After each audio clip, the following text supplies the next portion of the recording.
Well, welcome everyone to CG webinar number 351.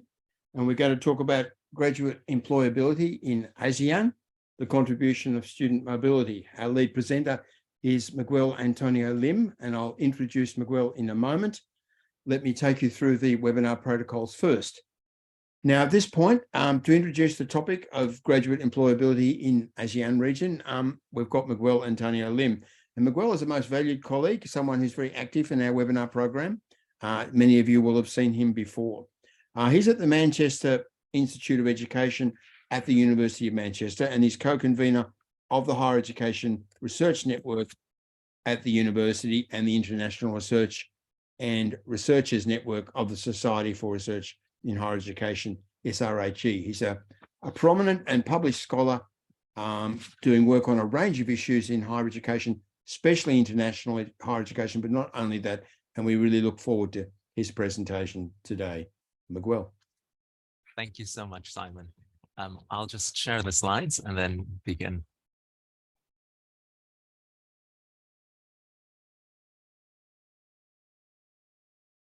Just asking for confirmation that you can see. Yes, that's all very visible. Right. Thank you very much again. So just to start by thanking Simon and the Center for Global Higher Education for the invitation to speak today.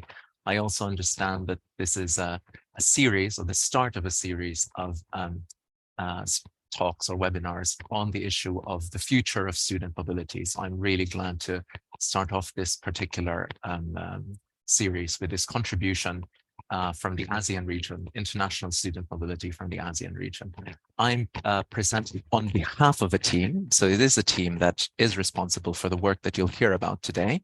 And that team is composed of colleagues from a range of ASEAN countries, also based in different regions of the world. So Dr. IC Fresno Anabo, and Ngoc Phan, Mark Andrew Elepaño, and Gunjana Kuntamarat. So I'm presenting on behalf of that team. I'm also presenting research that has been funded by the European Union Support to Higher Education in the ASEAN region, or EU Share. So this report has been produced in cooperation with them, particularly the organizations in the EU, the British Council, DAAD, NUFIC, and ENQA, as well as the ASEAN Secretariat. So it is, I guess the start is to say that the findings today, and I guess the pitch and the content of the report, it will be available online, and I'll share. I mean, it is available online, and I'll share that those resources at the end of the presentation. But it's written really with a policy making audience in mind. So it's a policy report, which I hope will be of value to this, well, to everyone on the call on the webinar today. So just to get us started. This is a very brief introduction of what I'll be speaking about. It's not a surprising structure for any report, really. We'll start obviously with the context and end with kind of lines of future research, going through what everyone expects to be in between.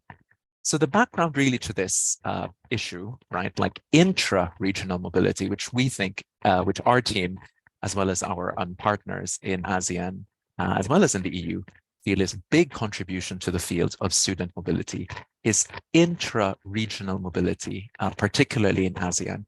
And I think personally that this is a very, very good example of research that we need to do more of in the field on global South-South mobility. So global South countries, mobility to other global South countries. And obviously there's a space there for regions such as the Southeast Asian region to play a role in facilitating that mobility. So this inter-regional mobility in ASEAN is not well researched, nor is it in fact in a way like a very significant part currently of international student mobility in ASEAN, as I will show. So there is a sense that it's something that policymakers want to grow, want to promote. Well, the backdrop to that is only 10% or less than 10% of ASEAN students who go abroad for a higher education degree program or experience. More than 90% of them leave the ASEAN region, leave the Southeast Asian region. And less than 10% stay. So it's really something that is of great interest to policymakers and obviously to researchers as well. So obviously the idea of intra-regional mobility and cross-border exchanges has been linked in the literature, policy, and academic to economic development, intercultural understanding, skilled labor development, and in the case of ASEAN, to the political community building project. It's not the first to have thought of this. So obviously there are other supranational regions. Obviously, the EU is supporting this kind of research, and they have a very good example or set of policies within the EU about this kind of integration of European economies via higher education mobility. So the idea as well has been enshrined in ASEAN policy documents. So we have the Kuala Lumpur Declaration on Higher Education made in 2015, and a master plan on ASEAN connectivity, which is meant to be achieved in, well, or at least sets out a range of targets for 2025 to increase this both higher education mobility as well as high skilled labor mobility in ASEAN. So that's the policy context as well as in a way, the academic context of this field. So the idea is that student mobility, or the research has shown that student mobility in other regions, there isn't yet, fortunately, a lot of robust evidence from ASEAN, but that student mobility fosters labor migration through skills development, obviously through integration of markets. There's a growing political desire among ASEAN policymakers, the national and as well as the regional level, to foster labor mobility. There's a commitment and a recognition of the knowledge-based parts of the ASEAN economy and the ASEAN society, a recognition that innovation is required, as well as a recognition that, this kind of labor mobility will be important to address changing demographics in ASEAN, which has just, with respect to its working age population, just gone beyond, I would say, the peak. So the ASEAN labor population, working age population of 16 to 64 has just begun to decline. So there's a sense that the ASEAN region needs to move into more of a knowledge-intensive sectors. So despite this precisely growing interest and of course importance, there is still a kind of like lack of empirical evidence and of course lack of general research on the region, which our report helps to address. These are the general objectives based on the study. So we did this in coordination with the funders and our organizational partners. So we are looking particularly at the link between intra-ASEAN mobility, higher education mobility, that's within the 10 countries that are currently members of the Association of Southeast Asian Nations. We weren't able to do a systematic study. That's probably something that we will be able to do in the future to extend the study, but we've done it in 4 countries, Malaysia, the Philippines, Thailand, and Vietnam, in 3 economic sectors, broadly understood: engineering and information communications technology, the field of education, and the broad field of business, mostly kind of general business, general management. Subsumed in that is social sciences and humanities. That's a kind of like tag on the educational programs that kind of led to these general management degrees. The idea was to provide this preliminary understanding, precisely because it's a relatively early report for this kind of knowledge field, and a basis of future analysis of the ASEAN region, extending basically to all the 10 countries and to, of course, other economic segments. So this is just a kind of elaboration of those general research objectives. It just highlights that we wanted to find out what students thought, what employers thought, looking at also linking these to labor market database outcomes to address similarities and differences between perspectives of employers as well as the students who had this intra-regional experience. And obviously, since it's a policy report, to make relevant recommendations to the policymakers who had both commissioned as well as partnered with us in the generation of this study. This is just a timeline of the report as we've done it. We'd worked about 18 months on this particular project, leading up to its release late last year, late 2022.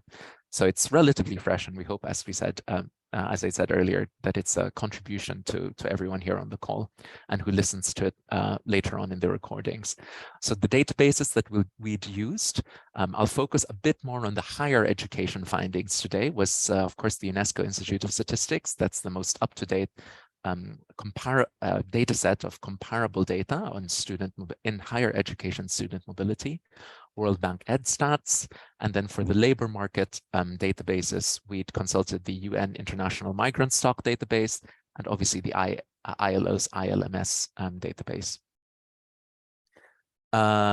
So it's primarily a qualitative study. So we've done the kind of like crunching the data to highlight trends that I'll show you from those previous databases. But part of the contribution as well is to go into a qualitative understanding of perceptions of, well, the skills, the employability, the nature of the employability and the quality of the employability of students who had undergone this interregional experience. We'd consulted 43 graduates and 40 labor market representatives from these 4 countries. And I'd mentioned that earlier, but what's just to mention here is that there are 4 particular mobility schemes that promote interregional mobility in ASEAN: the ASEAN International Mobility Scheme, the ASEAN University Network Scholarship Scheme. The EU itself has a scheme, the EU Share Scholarship Program, and the University Mobility in the Asia Pacific region. So that's actually includes Asia Pacific countries, but there is a subset of this particular mobility scheme among Southeast Asian countries, although this is a pan-Asia Pacific mobility scheme. And these were the sample of the students that we spoke to came from these mobility schemes. So here are some trends. Well, intra-ASEAN mobility has grown from 7,500 to over 28,000. So that's actually a large rise. So that's tripling in the 10 years from 1999 to 2018. That was the latest available complete data set as of the time that we'd consulted the UIS databases. We'll show you some of the data gaps in a moment. Intra-ASEAN mobility remains very limited. As we mentioned, that despite this rapid growth or large growth, I mean, I guess the absolute number is 30,000 is not the biggest amount, but it reflects growth over the previous decade. However, only 10%, this represents only 10% of outbound mobility from ASEAN. So as I mentioned, more than 90% go outside the region. The top destinations are Australia, Japan, and the United States. So these are the countries that basically ASEAN students visit. They represent more than 60% of ASEAN outbound students go to these 3 countries. Within the ASEAN region, we'd identified certain higher education mobility corridors. So the most striking corridor would be in the CMLV region. So there are corridors from Cambodia and Myanmar into Thailand and from Laos to Vietnam. So there's a sense of this geographical proximity within the CMLV, Cambodia, Myanmar, Laos, Vietnam region, where some from that region go to Thailand from Cambodia and Myanmar, and from Laos to Vietnam, which also shares a border. So there's that mobility corridor there. There's also a mobility corridor between Indonesia and Malaysia. And in the qualitative data, part of the reasons for that refer to language and cultural affinity. So both countries are largely demographically Muslim.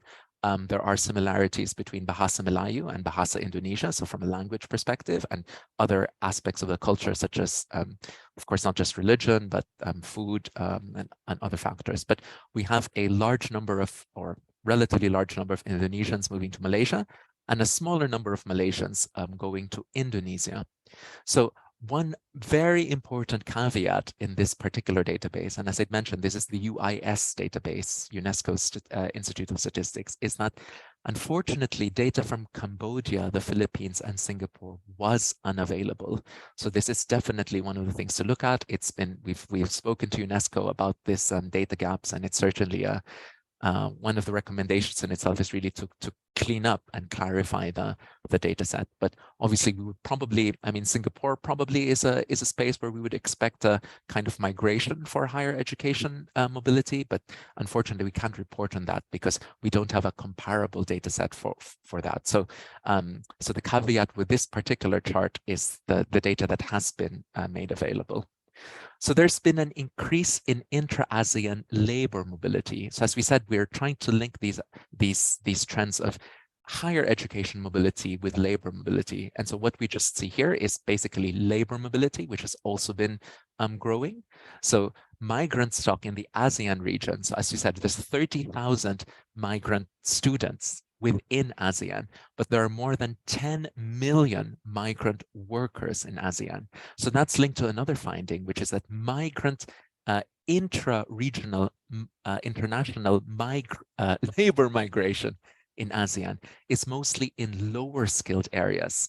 So higher education, which is, I guess, what policymakers want to promote, leading to wider labor migration policies is something that isn't happening yet, and that the majority of intra-ASEAN labor migration tends to be in the unskilled sector. These are the corridors. These are the labor migration corridors within ASEAN. So what you can see here is Thailand, Malaysia, and Singapore are the top destination countries. The Philippines and Vietnam are the top origin countries. These are, of course, in terms of absolute numbers. So in a way, these represent size of the countries. So the Philippines and Vietnam are large sources of intra-ASEAN migrant labor, but relatively low recipients of intra-ASEAN migrant labor. And the destinations are Thailand, Malaysia, and Singapore. As we can see here, this is a chart. We also are able to break this down by industry in the full report. But what you can see here is that, for instance, Thailand, which is one of the top labor migration destinations in ASEAN, the biggest proportion of labor migration to Thailand is really low-skilled migrants from the CMLV countries, Cambodia, Laos, Myanmar, and Vietnam, right? And as you can see, there's slight difference in other places, right? But what is notable is that the blue section here, migrants in high-skilled jobs, represents a relatively small proportion of labor migration in all these countries. So the graduate perceptions. So when we spoke to graduates about what did they think about their higher education experience in another ASEAN country. So there is no time, unfortunately, to go through all of these. I mean, these are obviously bullet points that represent many, many stories that we'd heard in the course of the research. And I'd encourage everyone who is interested in that to read the wider report. But just to distill the themes that emerged from those rich stories, which I encourage everyone to read. Graduates cited improvements in communication. I guess it might not surprise everyone that these international education programs were mostly carried out in English throughout the ASEAN countries. So whenever they'd hosted other ASEAN students from other ASEAN countries, the base language or the educational programs would be done in English. So regardless of whether the host country was an English-speaking majority country, the program would be delivered in English, and hence graduates cited improvement in English language proficiency skills as something that they valued from the experience. Intercultural competence was much spoken of, interpersonal skills, adaptability, and open-mindedness. So the sense was that a lot of the respondents spoke about soft skills in terms of what they had gained from this intra-regional experience. Around a third of the respondents alluded to gaining friends, acquaintances, and contacts. This is in line with, I guess, in relation to the labor market, with what Mark Granovetter speaks of in economic sociological terms as the value of weak ties. Graduates found their mobility experience as a gateway to new career horizons and interests. This is also true for people who experience international student mobility in other regions, so that's not necessarily a new finding. Many graduates found the skills that they developed were relevant or useful to current and past roles. So the idea is that students, the people who'd experienced this, found it very, very useful and very interesting.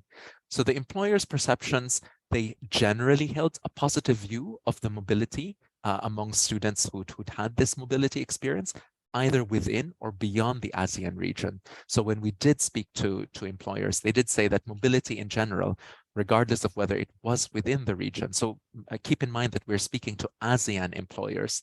So one of the questions that we'd asked is whether experience within the region was valued. And they'd mentioned that within or beyond the ASEAN region, this international educational experience was valued. Half reported that this study abroad experience in ASEAN gave the candidates some advantage, especially during the earlier stages. So they distinguished that from the later stages. So they'd mentioned that they perceived that mobile graduates possessed a number of desirable skills and characteristics in the job market, including the language skills, but as well as the soft skills that the students had mentioned. However, later on, we'll show the things where these perceptions do not match. But so far, we kind of see that the sense that they both the students as well as employers value these experiences, which I guess is not surprising.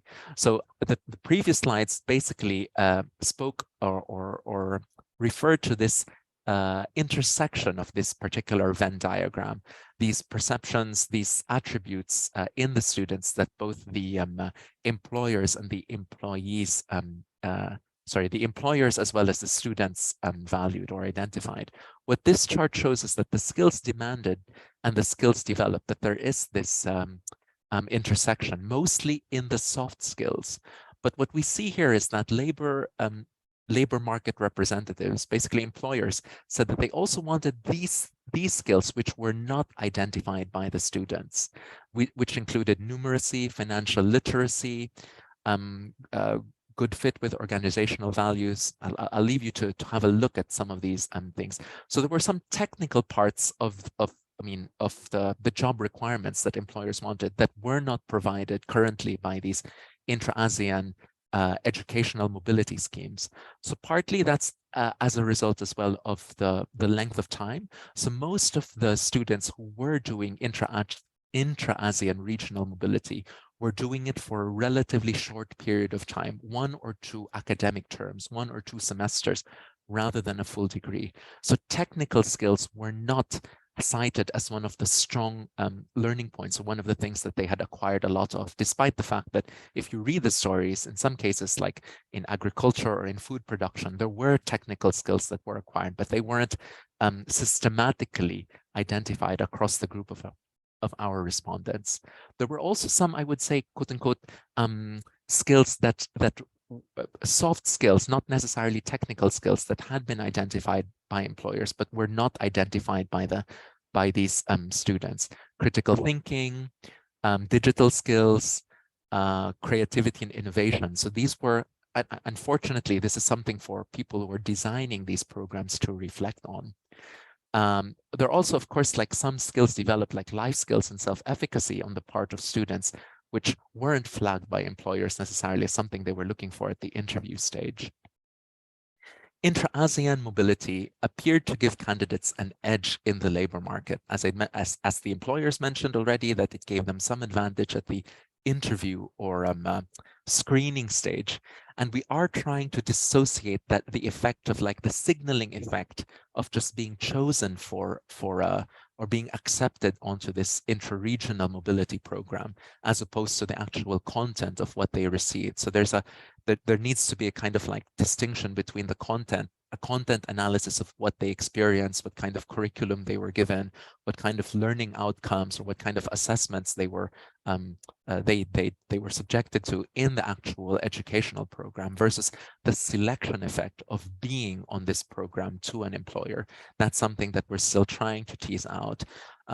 But in any case, the sense that any kind of mobility was seen as a sign of having language skills, particularly when specific languages were required in the role. So this referred to ASEAN companies that wanted to expand to other ASEAN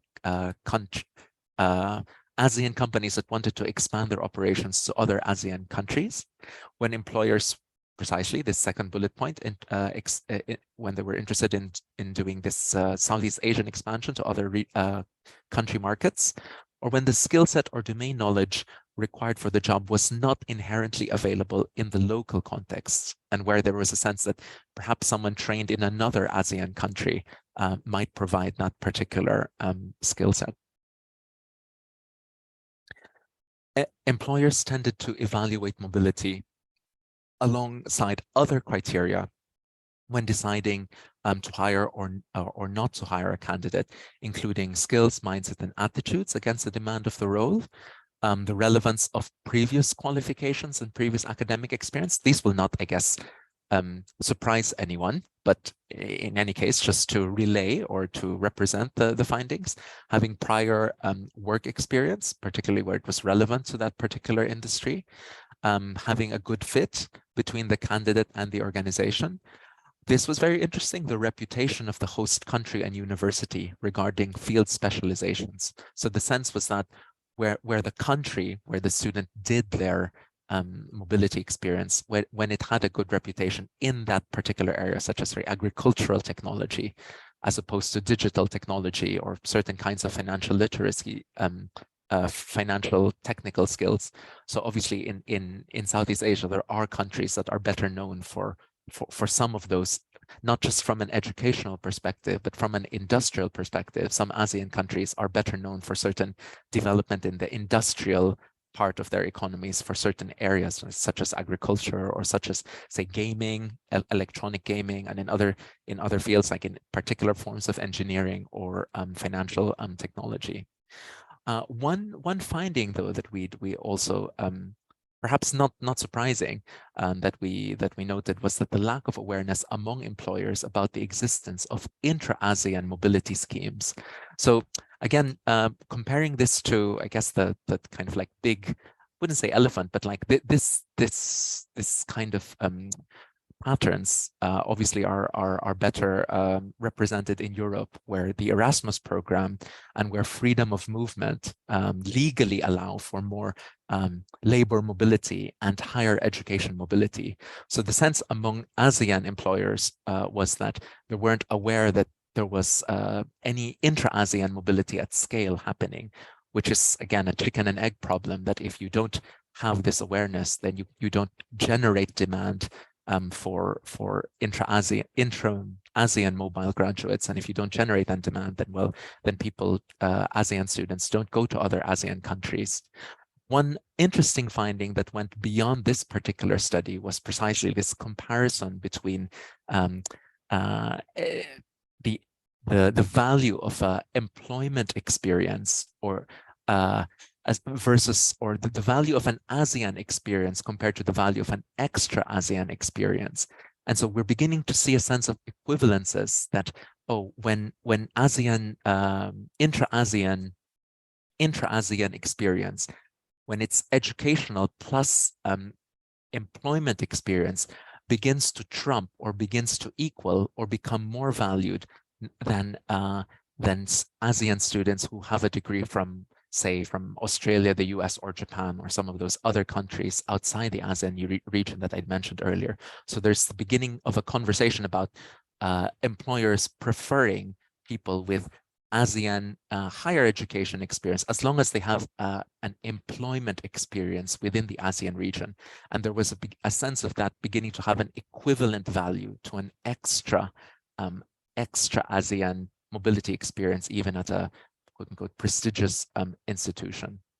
Some of our policy recommendations linked to those, it's, in other words, to embed the employability dimension into these mobility schemes, to pursue structured industry and university collaborations and dialogues to increase this kind of employability agenda and this permeability between higher education, particularly in the higher skill sector, between higher education and the kind of those higher skilled education employers, enhance intra-ASEAN students' networking opportunities. So I'm happy to report that together with the ASEAN Secretariat, we've contributed to some work into setting up these and to contributing to set up some of these networks among the kind of alumni of these intra-mobility schemes, for them to share these opportunities and insights, job hunting insights, career advice insights, even kind of logistical insights as to how to negotiate the job market, get the visa. That's very valuable information that the students themselves identified, which was important. Developing mechanisms to monitor and ensure attractiveness of these mobility programs. As you said, they're relatively smaller scale, so they don't have the cachet of, say, the Erasmus program in Europe. So there's a sense that it needs to be marketed a little bit more effectively, including via findings that are present in reports like this, the sense that there are benefits, for instance, in terms of employability, in terms of intercultural competence that accrue to people who undergo these programs, the sense that we need to make this more students in the region more aware and to realize attractiveness of this, generate more robust data to fill those data gaps, continue to enhance, obviously, the structural support for free movement of students, workers, and skilled labor in ASEAN. So, well, basically, I think all labor, all persons, but in particular, this reflects and ties into some of these policy initiatives and priorities at the moment in the ASEAN region and among the policymakers of the ASEAN Secretariat. And then finally, to explore avenues to ensure the accessibility and sustainability of these programs. So right now, the sense is that it start and stop depending on how much funding is available. So there isn't a kind of like large structural commitment to these kind of programs.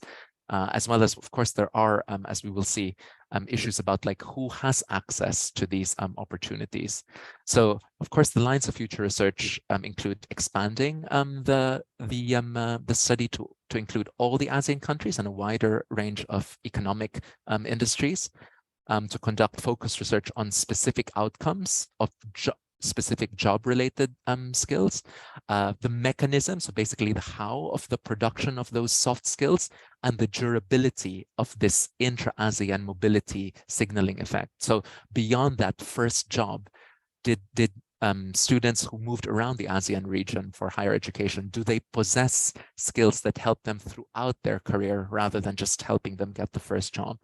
Explore other forms of interregional mobility, so the rise of kind of like virtual and hybrid forms of interregional mobility in ASEAN in university systems is really something really exciting, and I think we're just on the cusp of. And finally, to investigate the issues about like who has access to these intra-regional mobility programs, which again we see is still limited to those who have, educational resources that that precede their university degrees. So with that, I'll thank everyone for their attention, and I'll leave this on the screen for a moment just to give colleagues a chance to access the report in full. Thank you very much. Thanks, Miguel, and thanks for not only opening up the study, but also telling us quite a lot about the region, ASEAN region, which is an important one, and where regionalism and regional cooperation and education and the economy it's just ever increasingly important. I've got a couple of questions. We've got Penny Welsh and Rosalind Eder already in the chat, I see, and there'll be more, I think, after that. My questions, firstly, well, the relationship between educational mobility and migration. You produced some good data on migration. Labour migration was, and interesting to see those different patterns, with high school, medium school, low school, going to different places and so on. Do we know anything about, whether educational migration, educational mobility in the form of study encourages labour migration subsequently, or creates graduates who are going to be mobile across the region and elsewhere? There's some evidence of that, but it doesn't come from the ASEAN region. So it comes from regions like the European Union, where which operate under a different legal regime. So it's just to say that it's actually more complicated than it looks. It doesn't necessarily, so higher education mobility doesn't necessarily lead to labor mobility at scale. But it does in certain regions, such as the European Union, where the legal framework of the European Union allows for that freedom of movement. So in areas where, and this is well studied, this is a very, very well studied phenomenon, right? Like, for instance, ASEAN students moving to, say, the quote unquote traditional host countries. I'd mentioned some of them earlier: Australia, the US, Japan. There are some destination countries as well in Europe. So kind of like the visa and labor entitlement effects kind of outweigh or shadow really the ability for that smooth access to the labor market. So you do have, at least reported data shows that people want to, particularly from the Southeast Asian region, they want to participate in the labor market, but identified the lack of basically the legal right to work, or that their rights were limited, and that after a certain time they weren't able to proceed. Of course, it's a start-stop because countries change those visa regulations over time. However, the data from Europe, where there is a stable kind of legal framework for that freedom of movement, shows that that kind of inter-regional higher education mobility leads to not at scale, but like leads to a rise in inter-regional labor mobility as well. Well, life and labor mobility. So I don't know if that answers the question. So the data that I showed was obviously that's not related to higher education, but we are able to show in the fuller report kind of like the nature of labor migration in Southeast Asia. We're able to show as well the nature of how each Southeast Asian economy is structured from an economic perspective. So you'll see there that, for instance, there's lots of labor coming into Thailand. One for factory work, but Thailand is there's still a very large agricultural sector there. So you have a sense of people moving from other Southeast Asian regions into Thailand to help in the agriculture sector. And that's some of the insights that you might be able to glean from the wider report. Well, questions are rushing into the chat. I'm going to ask one more quickly. Thank you, of course. About Indonesia. Indonesia and ASEAN, very, very big fish in the pond. Nation of 278 million people. In long term, you would think going to be enormously important. It's science and science paper production's really taken off from a low base. Its higher education institutions are becoming more connected in lots of ways. As a journal editor, I find that we're getting papers from Indonesia in numbers we didn't get any a few years ago. So things are changing there in higher education and in the economy. Do you foresee a future for Indonesia as a destination for mobile students in the region? You mentioned a little bit of mobility into Indonesia. Is there a sign that the sleeping giant will wake up?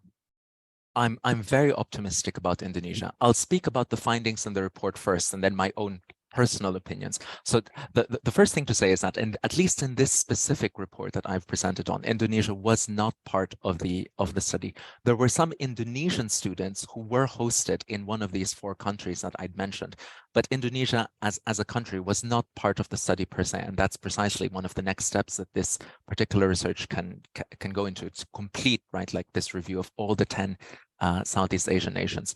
However, I and most of the members of the team have also done another a report for the ASEAN Secretariat and the British Council on the state of higher education in the Southeast Asian region. So I am able to also share that with colleagues who are interested. So just, I mean, it's also on my website, so you could just go there. So Indonesia is clearly, from a demographic and just from a scale perspective, is really an enormous beast. So many regional higher education initiatives are being coordinated out of Indonesia. There is a sense, though, that politically, I mean, there's an effort to try and redistribute kind of nodes and mobility trends in Southeast Asia. What we are seeing at the moment is an outflow of Indonesian students. So there are more Indonesian students going to other countries than those coming into Indonesia for international student mobility. That may change as we see this, the nature of wanting access to the Indonesian labor market. So it's tied up with several things. This sleeping giant clearly is, it's something that I think, just from a demographic perspective, is practically inevitable, that it is already by far the largest economy in Southeast Asia, and it already is in a way not just the Brussels, but the Brussels, the France, and the Germany of Southeast Asia in terms of its size, the nature of its industrial and agricultural production. I mean, Southeast Asia is an enormous region, I must say, but even within Southeast Asia and its kind of giant countries, Indonesia is already a large country among other large countries. So, but however, in this sense of high-skilled migration, what we still see is that educational resources and institutional building up has happened in other countries, particularly in Malaysia and in Singapore. So these are areas that have invested more in kind of global or transnational higher education. Thailand is there, but more on a regional basis, as I mentioned, for the CMLV countries. Transnational education has only just had there have been some changes in the Indonesian legislation to allow for TNHE operations to begin in a more stable way in Indonesia. So that's something to look out for and to check whether Indonesia can become a hub for TNHE as actors external to the region set up TNHE branch campuses or hubs or partner with Indonesian institutions to begin to set up systems that then attract students from the rest of the region. So that's a partial answer, I guess, to the question. Really interesting. When you think about East Asia, you know, in the 1980s, Japan's miracle, post-war miracle already established. Everyone else is sort of beginning to take off. Just the early signs, and look at it now, East Asia, you know, what an important part of the world. And, you know, how large and powerful these economies and these education and science systems are. Southeast Asia, you know, watch it rise. I mean, it's the place to, well, I'm really happy to collaborate with anyone it's a really exciting place. I'm there. I mean, I'm originally from the Philippines, and so obviously I take a kind of quote unquote vested interest and vested concern for the region. But it is, I think, as an object of, which is why I hope that this does spark interest, right? It is an important region, which I think we don't know as much as we need to in the field of global higher education. But as you get in Latin America, you know, unevenness with, you know, Myanmar and Cambodia, and Lao PDR to a lesser extent struggling, and Cambodia and Myanmar positions are particularly worrying.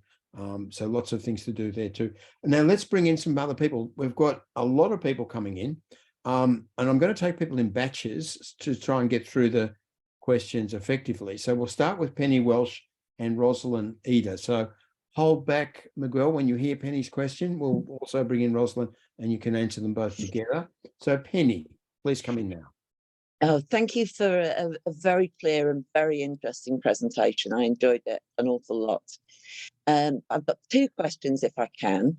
One is that when you were interviewing employers and they were saying, these are the sort of skills we value, did you have any way of ascertaining whether they were telling the truth? That's my first question. And the second question is, I wasn't quick enough to really take in the slide.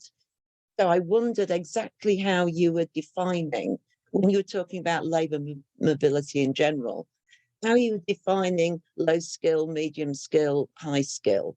I got the feeling it was by income, but I wasn't absolutely sure. Thank you. Thanks, Penny. And can we have Rosalind now? Rosalind Eder, please.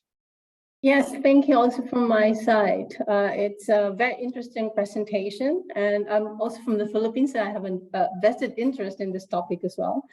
I have a lot of questions, but I think I will limit my questions to two. So for one, I think you have discussed a little bit in your the last part of your presentation. One is if you were able to look at how mobilities or opportunities for mobilities are distributed within the ASEAN countries. And I think it has really to do with, you know, the ability to do the mobilities financially and economically. And then how each country's internationalization strategy impacts or limits who can participate and who cannot participate. I've done my own research in the context of the Philippines, and the internationalization strategy clearly defines who can or what types of organization are allowed to participate in mobility schemes. Thank you.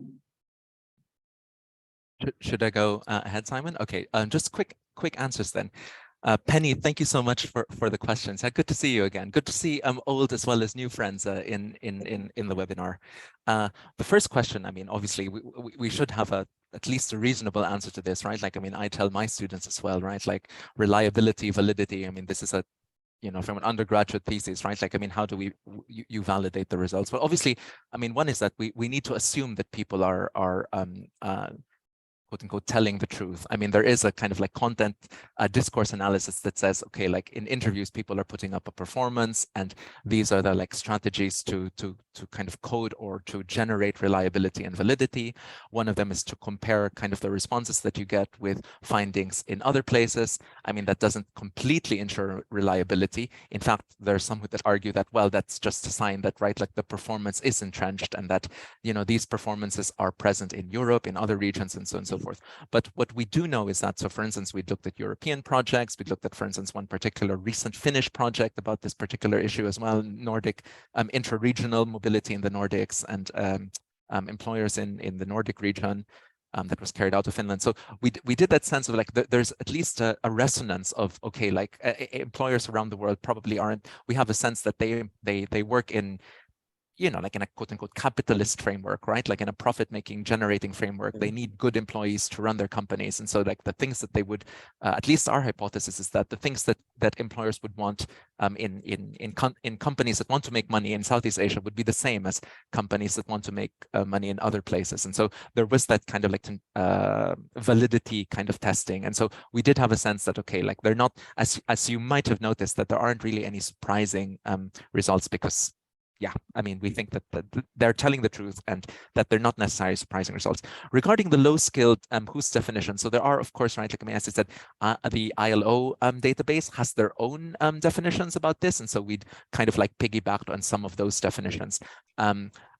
So there's a kind of like a longer appendice in the longer methodological notes in our full report about like where the databases comes. But in some of those cases, we've piggybacked on definitions used by the database agencies themselves, is the kind of answer to that. And to Rosalind, I think so. I think Rosalind, thank you very much for the questions. I mean, the first is about, well, the questions are really about like how mobility is distributed, and the first point is about like the individual characteristics, right? Like, I mean, the financial capacity of the individuals. And then the next is their country context. What is the internationalization strategy of the country that they're a citizen of? So we did mention that in the second, we did gather kind of like this information from the 43. So it's not meant to be a representative sample. So, but clearly from what we discovered is precisely, that's why we wanted to investigate the signaling effect to employers. So generally it is the quote unquote best performing students who are offered these opportunities. Many of the, actually most of the students who go on an intra-regional higher education mobility experience are supported by a scholarship. So there is a competitive process to be chosen. So you already have to be a good student.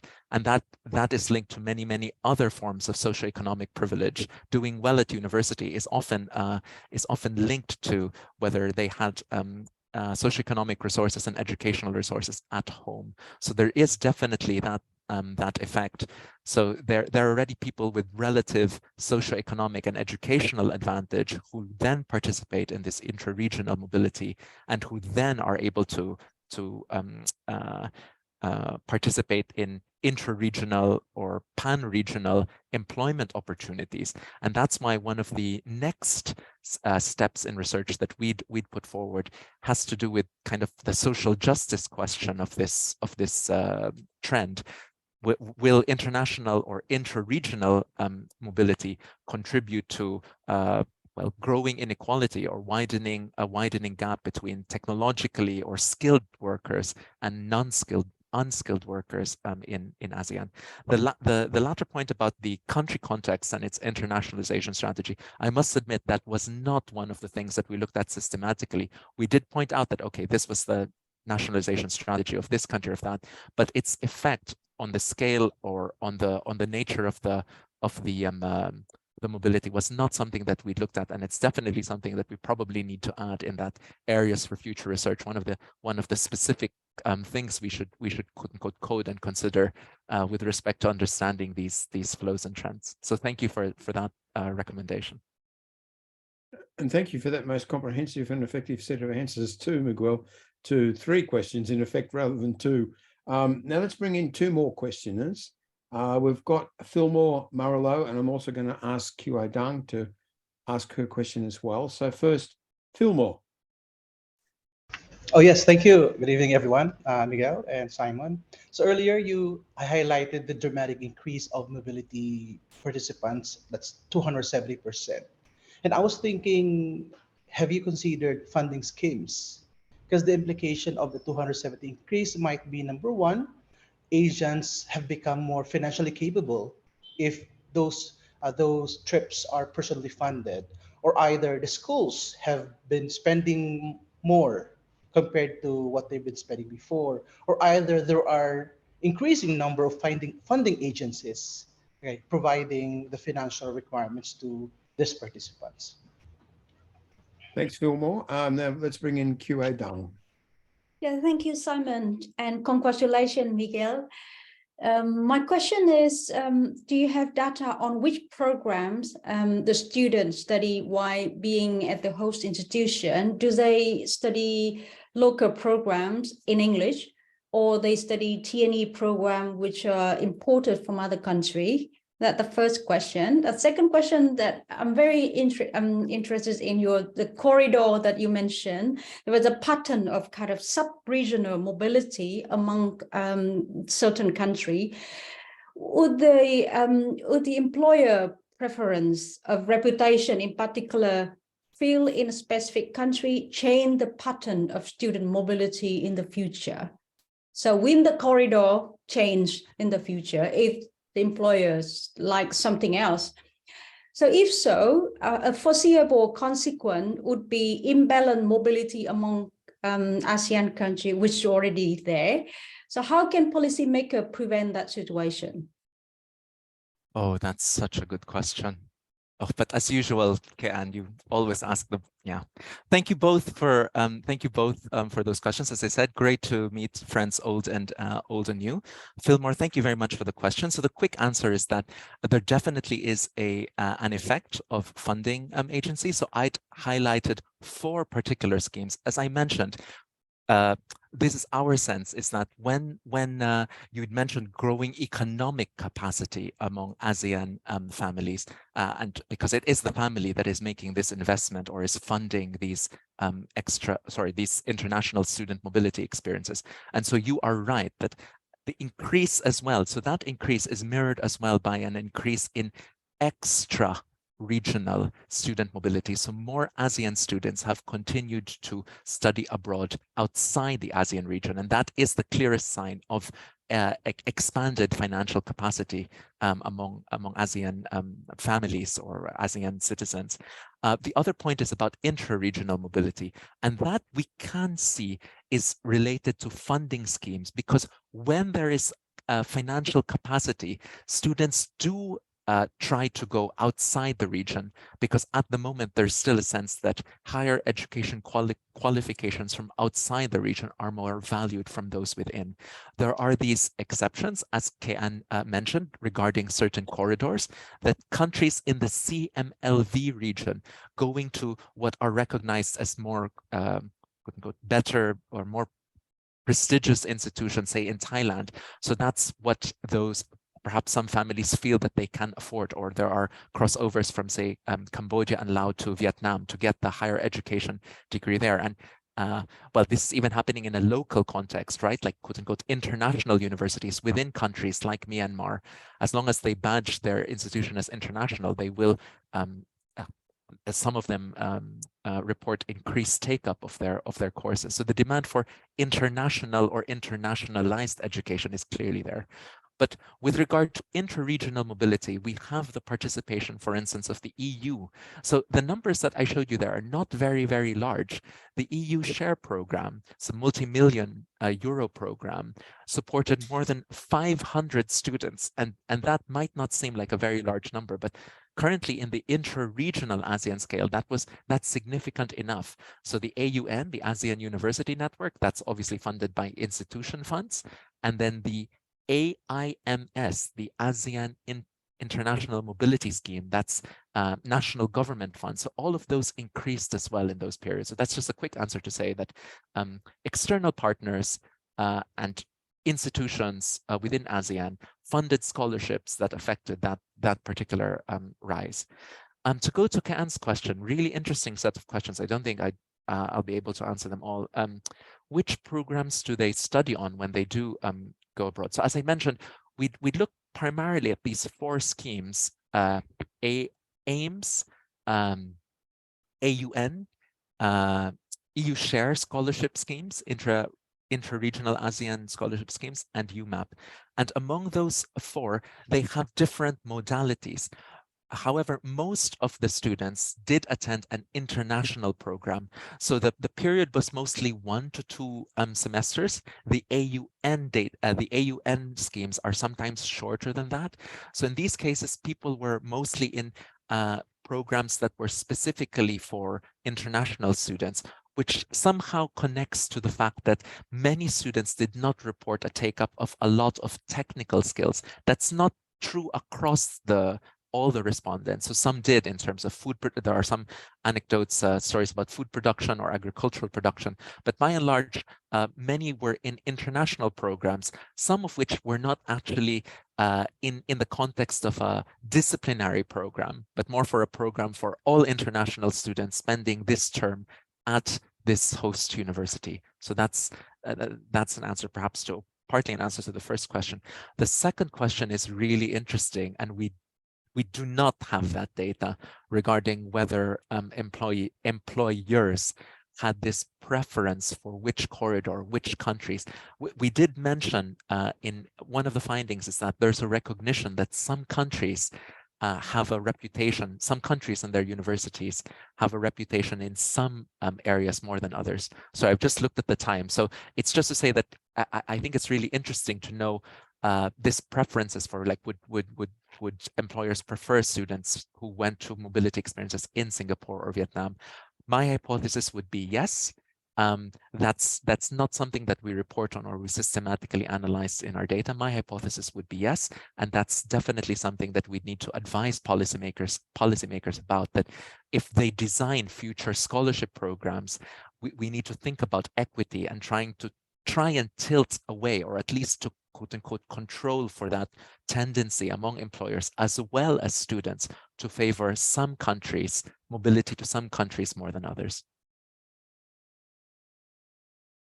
Well, thanks again for this comprehensive answers, Miguel, and thank you to our 2 excellent questioners. Also, I'm going to have to apologize to Beatrina Macasate, because that question came forward at 14:42, 2:42 UK time, and we're not going to have time to deal with your 3 excellent questions. But Miguel has them in the chat. With the chat stays on record, we can post that, in fact, as we often do, and so those questions might be worth taking into the future between the 2, the questioner and the answerer.